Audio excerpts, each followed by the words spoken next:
মোবারক।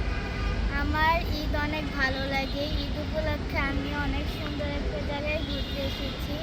সবাই অনেক আনন্দ করছে, মজা করছে। আমি ঈদে নতুন ড্রেস পরেছি, সালামি পেয়েছি। সবাই অনেক আনন্দ করছে। দেখেন সবাই কত মজা করছে। সবাই ভালো থাকবেন, সুস্থ থাকবেন। আল্লাহ হাফেজ।